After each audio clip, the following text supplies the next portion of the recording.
This is Get Real with Bob and Stacey, the show that helps you learn about the mortgage and real estate markets. Get the inside scoop from their expert list of guests and have some fun along the way. Now, here's Bob Gallagher and Stacey Alcorn. Welcome back. You're listening to Get Real with Bob and Stacey. Our first guest joining us today is Guy Hatcher, certified financial planner and author of Your Future Reflection. Welcome to the show, Guy. Thank you so much for having me today. So let me give everyone some background on Guy. As you mentioned, he's the author of Your Future Reflection.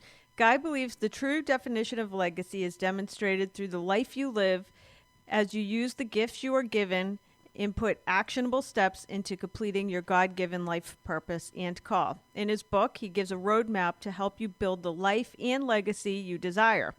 Guy is personally committed to creating a lasting legacy that will impact every person God places in his sphere of influence. He is passionate about his family as a dedicated dad to his 2 kids and a loving husband to his wife, Tamara.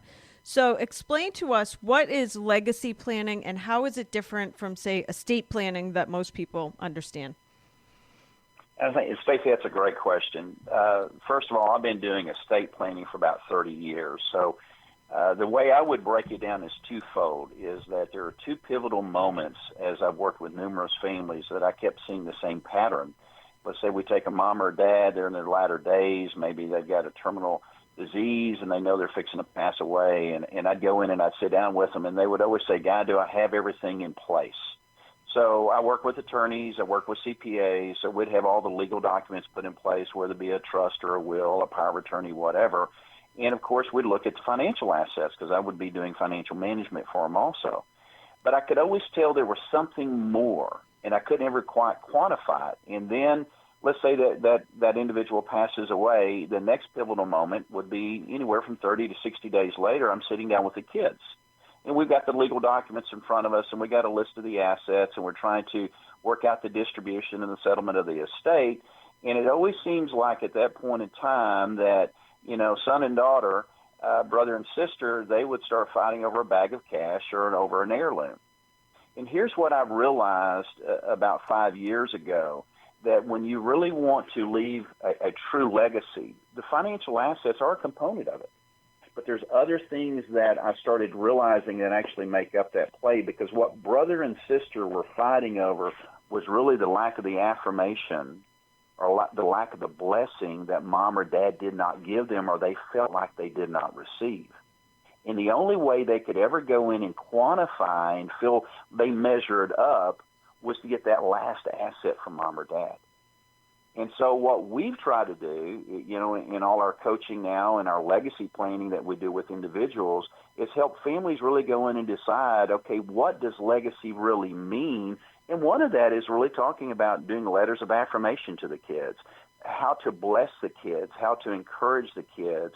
You know, still they're going to receive the financial assets. So we do that through, you know, dealing with making sure we cast a strong vision, helping them understand what values as parents that we want to pass on into future generations, what relationships we want to still maintain and have honored after we've passed away. And then, of course, we get to the stuff. How do we want the stuff to be managed? All right, this is all awesome stuff, and I totally get it, but I wonder if you ever have pushback. Like, I know with my own parents who, like, purchase cemetery spots, I'm like, Ma, come on. Do you really need to, like, I'm like, it's depressing. Why do you need to go buy cemetery slots? It's like somebody else can worry about it after you're dead. You know what I'm saying? Like, why worry? Are there a lot of people that push back and they just don't want to deal with even thinking about death? Stacey, yeah, there are a handful, but I'm going to tell you, out of my 30 years and probably 10,000 tables I've sat down with and worked with numerous families, it's probably maybe 2 to 3%. Wow.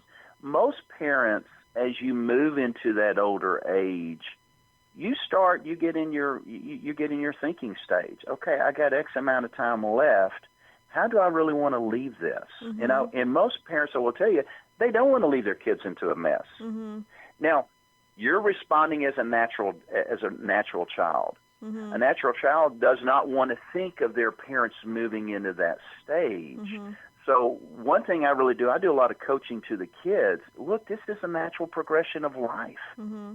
So be part of that planning with mom and dad. Say, tell me, what are you looking for when you're looking at that mom and dad? In other words, take it out of, I don't want to ever see mom and dad going in that stage, versus help them participate in that journey. Right. So with legacy planning as opposed to estate planning, do you need a certain level of wealth or to be at a specific age when you begin legacy planning? No, I don't believe so. What's been interesting, I've been doing a lot of blogging, a lot of writing in the last 3 years as we were putting the book together and coming out with the book. And what I've really found very intriguing is, let me tell you, the generation that's really intrigued in legacy is the millennials.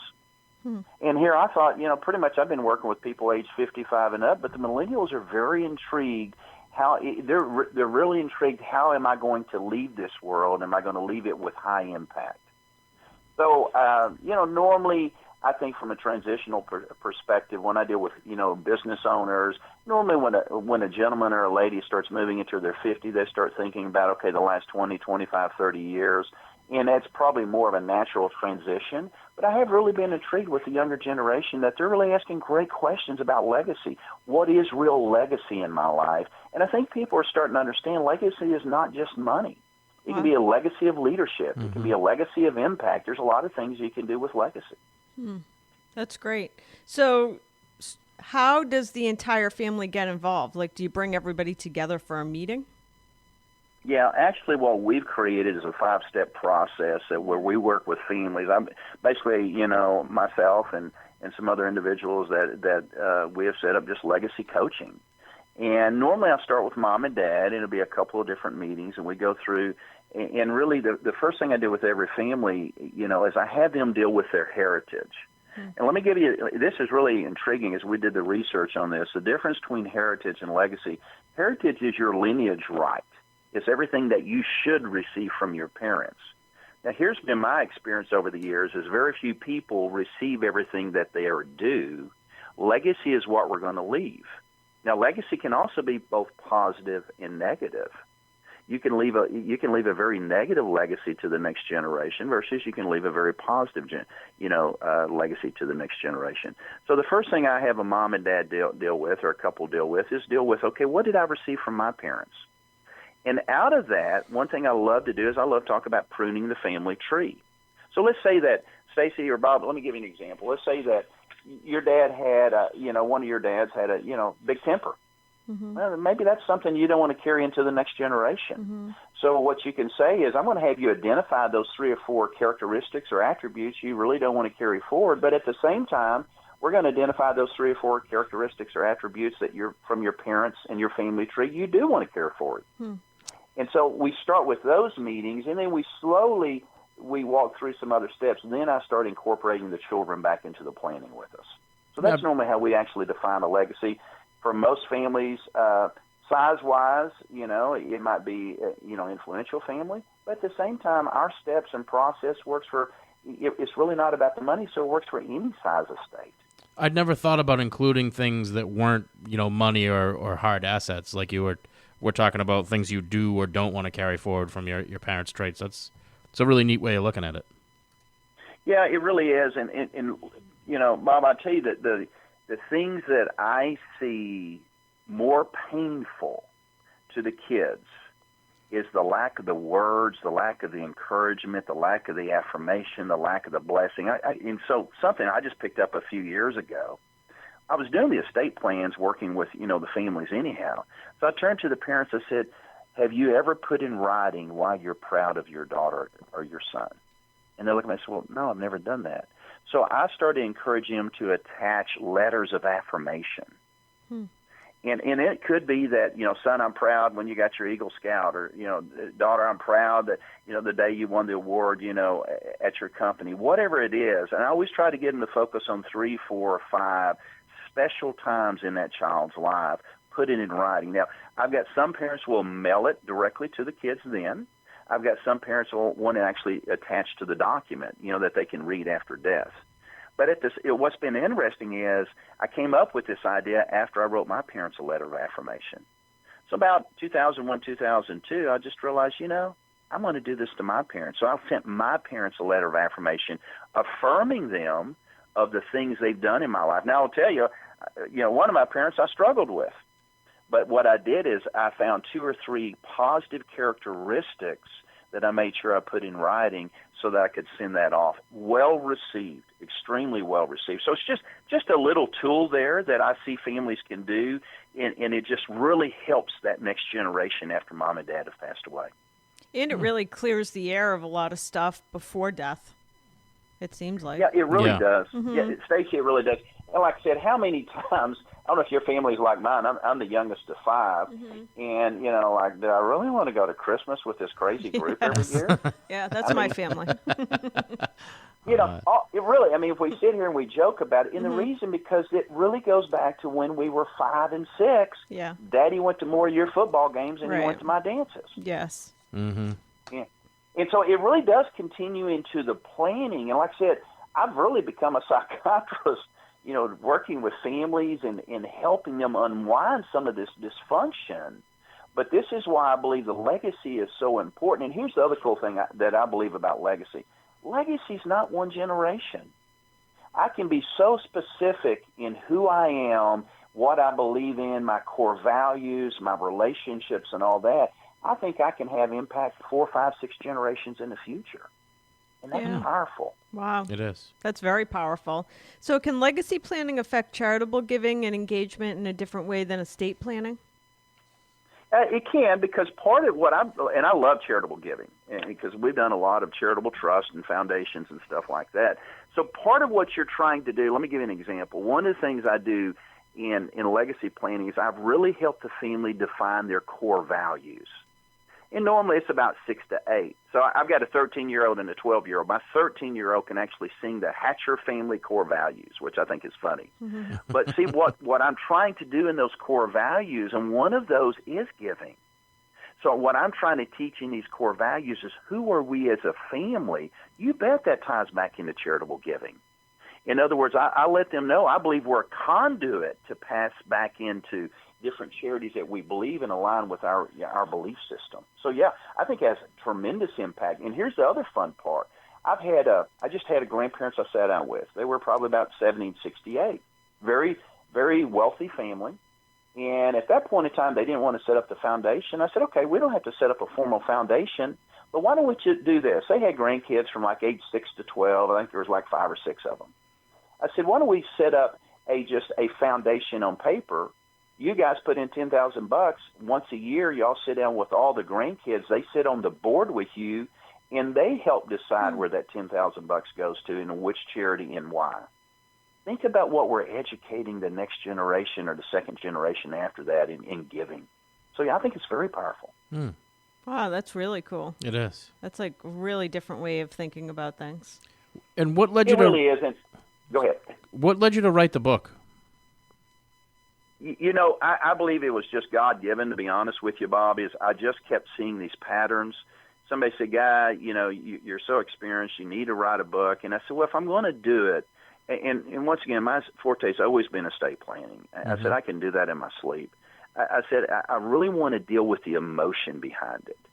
And, Bob, that's really where I think the legacy came out of that. I just really, as I started doing more research on it, I actually started asking a lot of questions, because I've had a lot of clients that, for 30 years, I've been their trustee. I've held their hand as they passed away. I'm into my 3rd generation with a lot of families.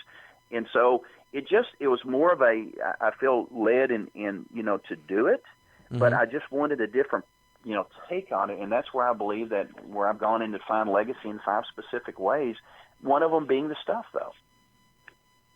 though. Interesting. Yeah, it's amazing stuff. What is your number one coolest success story you have from doing this? I think the coolest thing is when you have a family that you start working with, and I do coaching also with business owners. So a lot of time we'll go in and help them, they're ready to transition into retirement. So whether we're working with the son or the daughter, if they're buying the company, or let's say that we have a management team that's buying a company, or even a third party, I think the coolest part is really working with that family helping the mom and dad to release, helping them to find that legacy is not the company, but legacy is much more, but also helping the son and the daughter understand their gifts to receive that properly to continue that company going forward. I've had that probably 4 or 5 times. I do want to share one other thing with you, though, speaking from a company perspective. So many business owners today, they believe that their legacy is the company. And I really have to get in and help them unwind. That's really not the legacy. That's just an asset. And here's why they do that, because basically what they're doing is their identity is tied to what they do versus who they are. So what they're always trying to do, it seems like if they got a son or a daughter or some family member in the company, is they're trying to force that company down to that individual. Here's the first question I ask them. Does that individual have the gifts to run that company? And so that's why you lose so many in the second and third generation, because the kids aren't gifted. So what I love to do is say, okay, let's just think outside the box. If we sold that company and use that asset to go set up a second company, or something that child is passionate about and gifted for, what would that do for legacy? So, it's just a different way to look at it. So I would say in the company planning has been really kind of fun, because I've been able to wake up some families and understand a more direct vision and direction that they can take their future generation, even through what they do professionally. Very interesting. Yeah, awesome stuff. So the name of the book, in case anybody listening wants to go check it out, it is Your Future Reflection. Where could people find you and find your book? Well, of course, our friendly friends at Amazon.com. Okay. They can go there. Also, you can go to my website, which is GuyHatcher.com. We continue to blog and have some more information in regards to legacy and planning there. And, I really appreciate, visiting with you guys about legacy this morning. Thank you. Thank you for joining us. We're going to take a quick commercial break. We'll be back with more Get Real after these messages.